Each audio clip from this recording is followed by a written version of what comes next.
Okay, I'm cool. I should be clear. When you hear the words Navy and F-16 in the same sentence, you may think those two things don't fit together, but they actually do.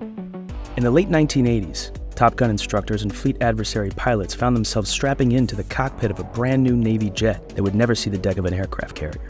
Instead, these aircraft were built specifically to challenge the skills of Navy and Marine Corps fighter air crews. This jet was the F-16N, an exotically painted, stripped-down, extreme performance hot rod variant of the Fighting Falcon, or Viper, as it's now popularly known. Only 26 were ever built and saw only brief service that lasted less than a decade. But the impression they left and lessons learned from them still impact naval aviation today in a big way, with F-16s not only serving with the Navy, but now taking on a greater role than ever before. This is the story of the F-16N and its fascinating legacy.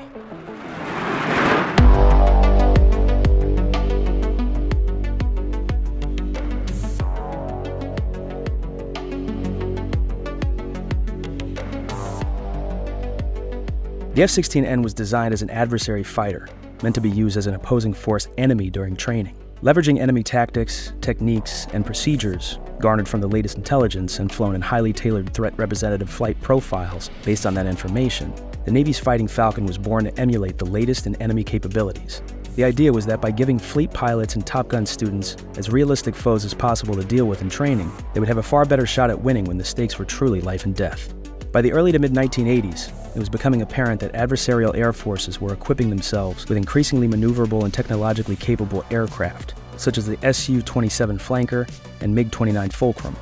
At the time, the Navy's adversary aircraft, the F-5 Tiger II and A-4 Skyhawk, lacked both the dogfighting capability and technological capacity to simulate these emerging fourth-generation enemy fighters. This meant American aerial combat training would not be sufficient to prepare pilots for the real deal. They needed a fourth-generation adversary fighter, and soon. While the Navy had its own fourth-generation jets, the F/A-18 Hornet and F-14 Tomcat, they were familiar to the pilots flying against them. They needed a dissimilar, highly capable fighter to fill this role. Building something from scratch was economically out of the question, and the Navy only needed a small number of jets to fill the role. The solution had to be off the shelf, at least to a large degree. This left the service with two potential options: Northrop's new F-20 Tiger Shark and General Dynamics F-16-79. The latter was an early block F-16 with a J-79 turbojet engine, the same found in the F-4 Phantom, instead of a more powerful and advanced F-100 turbofan engine found on every other F-16. The somewhat lackluster F-16-79 offering, which originated as a downgraded export variant, would soon be replaced by something on the opposite end of the Fighting Falcon spectrum: the hot rod F-16N. While the competing F-20 Tiger Shark was small in size and hard to spot, relatively inexpensive to buy and operate, and had incredible maneuverability, a fatal crash caused by G-induced loss of consciousness, along with strong lobbying to kill the F-20 in favor of the F-16, led the Navy to ultimately decide on the larger and more complex F-16N. Based directly on the F-16C Block 30 airframe, the F-16N was powered by the General Electric F-110 GE100 engine, giving it 25,795 pounds of thrust when in full afterburner. The F-16N weighed less than 25,000 pounds with full internal fuel tanks. This gave the Navy Viper a thrust-to-weight ratio in excess of 1-to-1 even at takeoff, and it just got better from there as the mission progressed and fuel was burned off. One performance-limiting factor on the jet was it featured the small intake found on the earlier Pratt & Whitney-powered F-16s. Not long after the F-16N's production, General Electric engined F-16s would feature a larger intake optimized for its higher airflow demands. This would push thrust output even higher, but that was not the case for the F-16N, nor did it need it. The F-16's hands-on throttle and stick, or HOTAS, multifunction displays, and highly capable heads-up display were all retained in the F-16N variant. That and its bolus bubble canopy, with unrivaled visibility, as well as its 30-degree reclined injection seat for greater pilot G-tolerance, was the foundation for a dogfighting master.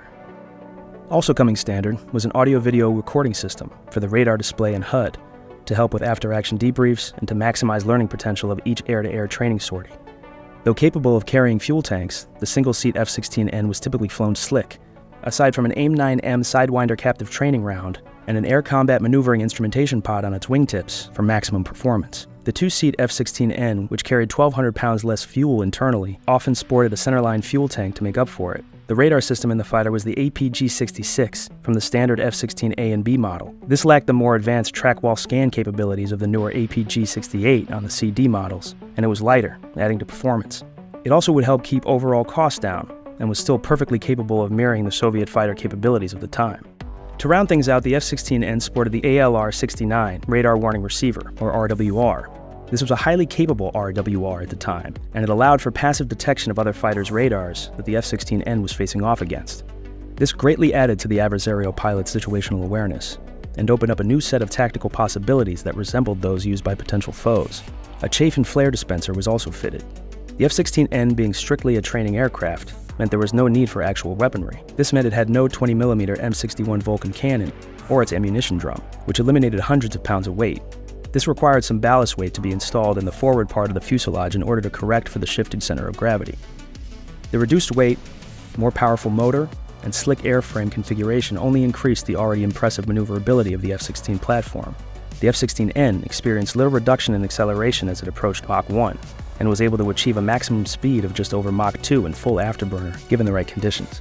Like other F-16s, the N model had an angle of attack and G limiters set at 30 degrees and 9 positive Gs respectively.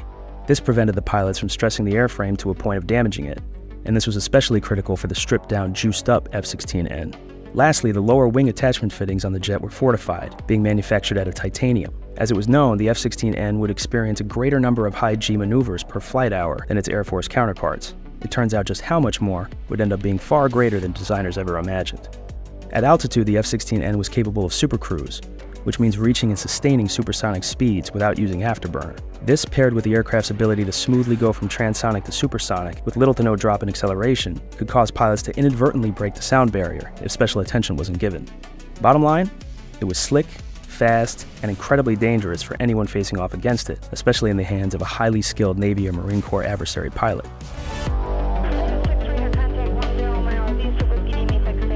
The adversary squadron, the highly trained and highly skilled professional instructors that concentrate on becoming an accurate profile of a potential enemy. On 17 June 1987, the first two F-16Ns taxied onto the famed Top Gun apron at Naval Air Station Miramar for the first time. Though the A-4 and F-5 had been successful in challenging Top Gun students and fleet air crews, the new batch of F-16s was a massive step above in nearly every regard. 26 in total were purchased, 22 being the single-seat model, and 4 were two-seaters. 18 would be assigned to adversary squadrons, including VF-126, VF-43, and VF-45, and 8 would find themselves at the legendary Navy Fighter Weapons School, better known as Top Gun. Despite the pilots of the F-16Ns being collectively some of the most experienced and capable in the Navy and Marine Corps, intensive training and familiarization with the jet was still needed. The introduction of the new aircraft to the Navy led to the creation of a separate familiarization and tactics syllabus, which took experienced naval aviators and turned them into fully capable F-16N adversary pilots over the course of just a few weeks. One specific feature that required special attention was the radar. Those with training on the FA-18 were accustomed to a similar system, but F-14 pilots were not. This was due to the Tomcat's massive AWG-9 radar being handled by a radar intercept officer. The A-4 had no radar, and the F-5 had a relatively rudimentary one. The F-16N was instantly loved and feared. It was viciously maneuverable and fast, with the latest avionics to put the adversary pilot in control of most engagements. The Navy's previous adversary aircraft were able to emulate older Soviet MiG-17s and MiG-21s, as well as MiG-23s to some extent, but they were unable to match the abilities of the then-modern MiG-29 and Su-27 threat, which was quickly being fielded by Soviet air forces. The F-16N was able to capability match all of these aircraft, which could include flying slower or turning wider and putting acceleration and angle of attack limitations in place to replicate older generation fighters. On the other hand, it could fly to its fullest potential to mimic the threat profiles of flankers and fulcrums, with skilled Soviet pilots at their controls. For the first time in years, Top Gun and select adversary squadron pilots were able to put students through the full threat spectrum with a truly dissimilar asset, and in doing so, teach high-fidelity lessons that were previously unable to be taught. Specific to this was the front quarter fight, where fighters fire at each other from the head-on aspect before merging and entering into a tight-turning dogfight. This includes beyond visual range engagements, using longer-range air-to-air missiles. These have been challenging to validate with older adversary aircraft, despite this portion of a fight becoming the most common and potentially decisive portions of modern air-to-air combat. The F-16's radar and radar warning receiver made it a beyond visual range threat to be reckoned with, and the output from its onboard recorders could result in better validation of each kill, along with the data from its wingtip-mounted air combat maneuvering instrumentation pod, although it would only work when the jets were operating over instrumented ranges. Typically, students undergoing the Top Gun course would work their way up to fighting the F-16N at full capacity in a building block fashion.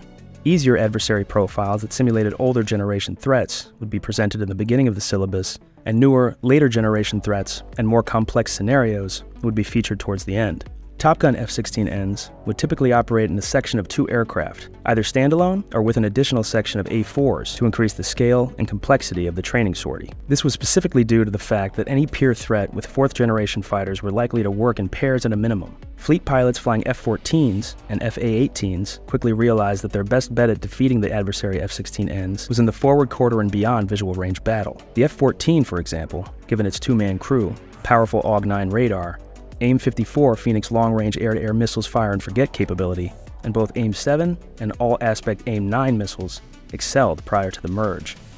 If they were unfortunate enough to not score a kill prior to the merge, and a dogfight ensued, or the instructors had them continue on to the merge regardless, more often than not, they found themselves losing. It was noted by F-16 pilots that short of near-perfect situational awareness on the F-14 crew's part, and a lucky mistake by the F-16 pilot, the maneuver advantage of the F-16N was overwhelming.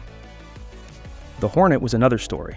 It was very capable in the front quarter fight, and depending on how it was configured, it could be especially potent in a low-speed dogfight. It had no angle of attack limiter like the F-16, so getting very slow with it was not a great place to be in any fighting Falcon. But unless the F-16N's pilot was emulating a particular threat profile that demanded it, they would avoid getting in a slow-speed knife fight with the Hornet and rob its pilot of that advantage. With so much thrust and such a light airframe, playing to the F-16N's strengths wasn't a challenge for adversary pilots. As the F-16N's career matured into the 1990s, at least one airframe took on a secondary testing role. The F-16N was fitted with the ALQ-178 Rapport 3 electronic warfare system. This was an internally mounted electronic warfare suite providing both advanced passive radar warning and active jamming functions into a single system. It automatically detected, classified, located, and countered hostile emitters. The internal nature of the design meant it did not require a hardpoint or cause major additional drag, and was far more capable than what could be stuffed into a pod at the time.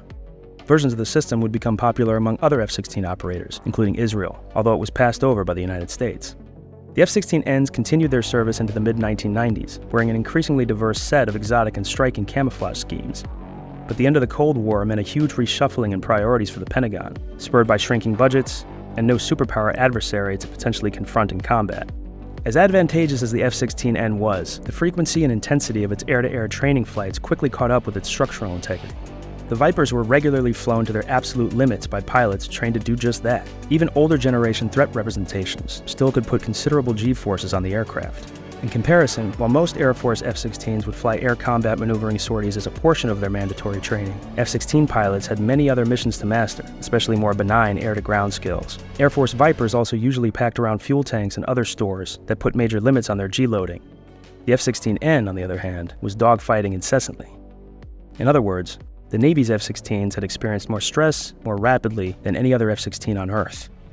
Despite robust maintenance provided to these aircraft, the constant stress on the airframe, including slight repeated overstress during rapid G onset maneuvers, despite the 9G limiter, would eventually lead to its demise. Hairline cracks would begin to appear on some of the airframe's bulkheads. By this point, an established structural upgrade and airframe life extension program was available, so the F-16Ns could be fixed. Repairing and selling them to a foreign country looking for more F-16s was also a possibility. But ultimately, the Navy didn't want to spend the money. With defense budgets being slashed across the services, and funding needing to be funneled to operational units at the cost of training ones, including adversary squadrons, it was decided to end the F-16N's career. After less than a decade of service, the last of the jets would be retired in 1998, with some ending up in museums, and the Hornet would primarily take over the reins of the advanced adversary role. Fast forward about half a decade, at the dawn of the post-9/11 era, when an unusual set of circumstances would result in the Navy operating F-16s once again. Embargoes against Pakistan led to 28 Block 15 F-16As and Bs, initially sold to the country, to be redistributed to the Air Force and Navy. The 14 examples the Navy received went to the Naval Strike and Air Warfare Center at NAS Fallon in Nevada, which was now home to Top Gun. These stock F-16s had roughly 2,000 pounds less thrust than the Navy's custom F-16 model, as well as still having the frontline systems that were absent on the N model. Still, Block 15 Vipers were notoriously nimble. Despite the embargo eventually being dropped, and the Air Force returning the jets they gained from it back to Pakistan, the Navy kept theirs. These aircraft became the core of Top Gun's adversary fleet, and with it, the Navy's F-16 Enterprise was reborn. These aircraft are still in service today, helping define fighter tactics, challenging students going through the Top Gun curriculum, and flying Red Air sorties against fleet aviators during major exercises at Fallon and beyond. 2 decades after regaining F-16s, the Navy's role for the Viper is expanding. This is happening at a critical time when the U.S. is facing quickly evolving aerial threats abroad, especially from China. The People's Liberation Army Air Force is fielding increasingly capable fighters, and the Navy is now scrambling to ensure it will be able to emulate those adversary aircraft. These geopolitical shifts have prompted an initiative to transfer older Block 32 and Block 25 F-16C and D models to the Navy that the Air Force was retiring. All of these jets are based at NAS Fallon and will be replacing the F-5Ns that fly with the VFC-13 Saints adversary squadron. The Navy's new, at least to them, Vipers are being modernized to make them extra potent. The 20 Block 32 F-16Cs will be upgraded to a common configuration of those found in the Air Force. This will include receiving the Northrop Grumman AN/APG-83 active electronically scanned array radar. These new radars offer a massive leap over their mechanically scanned array predecessors, with better reliability, greatly enhanced range and resolution, and ability to peer through enemy jamming. The upgraded jets also feature a large center pedestal display that can better convey what their radar, other sensors, and information from other adversaries sent via data link are seeing. More upgrades will likely follow.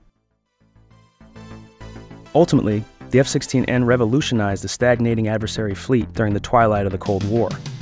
While its career was remarkably short, its glowing legacy can be seen in the fleet of Navy Vipers sitting on the ramp at Fallon today that is larger than the entire F-16N fleet ever was. 3.5 decades since the first F-16N's introduction into service, the future for the Navy adversary Viper has never been brighter.